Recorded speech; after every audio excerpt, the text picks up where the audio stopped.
खळखळणारा समुद्र प्रत्येक मुंबईकरांनी बघितलाय। याच खळखळणाऱ्या समुद्राच्या बाजूला असलेल्या आता कोस्टल रोडवरून मुंबईकरांचा प्रवास अगदी सुसाट होणार आहे। होय, कारण कोस्टल रोड आता जवळपास 91% पूर्ण झालेला आहे। मी आता याच कोस्टल रोडवर आहे आणि आपण बघतोय की एका ठिकाणी आपण बघतोय की खळखळणारा समुद्र आहे, या ठिकाणी अरबी समुद्र आहे आणि अगदीच त्याच्या शेजारी असलेला हा कोस्टल रोड या ठिकाणी जवळपास बांधून पूर्ण होताना बघायला मिळतोय। आपण बघतोय की गेल्या अनेक वर्षांपासून खरं तर हा कोस्टल रोड नेमका कसा असेल आणि त्याच्यावरून प्रवास कशा पद्धतीने होईल असा प्रश्न मुंबईकरांच्या मनात होता। पण या ठिकाणी हा कोस्टल रोड बराच बांधून पूर्ण झालाय। याच्या आधी जेव्हा पहिल्या टप्प्याचं उद्घाटन करण्यात आलं होतं तेव्हा या कोस्टल रोडच्या बोगद्याचं उद्घाटन करण्यात आलं होतं। नरीमन पॉइंट ते अगदी हाजी अली पर्यंत या बोगद्याचं जे आहे ते उद्घाटन करण्यात आलं होतं आणि त्याचा वापरही मुंबईकरांनी मोठ्या प्रमाणात केला, कारण 9 मिनिटांमध्ये केवळ नरीमन पॉइंट ते हाजी अली पर्यंतचा प्रवास मुंबईकरांना अनुभवता आलेला होता आणि त्याच्या पुढचा टप्पा आता या ठिकाणी पूर्ण झालेला बघायला मिळतोय। आपण बघतोय की हाजी अली ते वरळी म्हणजेच बिंदू माधव चौक पर्यंतचा हा टप्पा आहे, जवळपास 3.5 किलोमीटरचा हा टप्पा आहे आणि तो देखील आता पूर्ण झालेला आहे।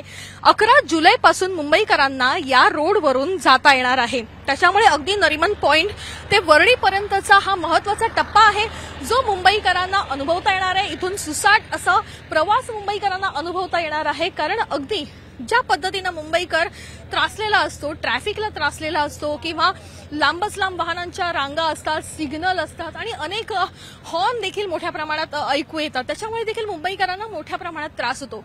पण या सगळ्या त्रासापासून याच कोस्टल रोड मुळे जे आहे ती मुक्ती मुंबईकरांना मिळणार आहे, कारण जवळपास नरीमन पॉइंट ते वरळीपर्यंतचा 10.5 किलोमीटरचा हा प्रवास आहे आणि 10.5 किलोमीटरचा हा प्रवास असाच सुसाट अशा या कोस्टल रोडनी जो आहे तो मुंबईकर अनुभवणार आहे। 11 जुलैपासून हा 10.5 किलोमीटरचा प्रवास जवळपास 15 मिनिटांमध्ये मुंबईकर पूर्ण करताना दिसून येणार आहे।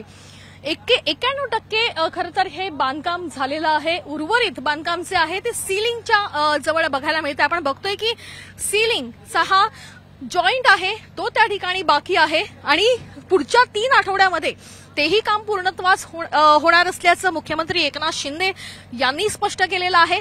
सीलिंग जर आपण बघितलं तर कोस्टल रोड आणि सीलिंगला जॉईन करण्याचं जे काम आहे तेवढंच फक्त बाकी आहे आणि गर्डर टाकण्याचं काम जे आहे ते काही दिवसांपूर्वी त्या ठिकाणी जे आहे ते झालेलं बघायला मिळतं आहे। मात्र केवळ थोडंसं काम सध्या बाकी असल्याचं मत देखील या ठिकाणी व्यक्त करण्यात आलंय। त्याच्यामुळे पुढच्या महिन्याभरात नरीमन पॉइंट ते बांद्रापर्यंतचा असा सुसाट प्रवास मुंबईकरांचा होणार आहे आणि ज्या ट्रॅफिकच्या समस्यांचे वारंवार उल्लेख मुंबईकर करत असतो त्यामुळे त्रासलेला मुंबईकर असतो आणि त्याच्यामुळे अगदी ऑफिसला पोहोचायला आणि ऑफिसमधून घरी पोहोचायला लेटमार्क मोठ्या प्रमाणात मुंबईकरांना लागतो।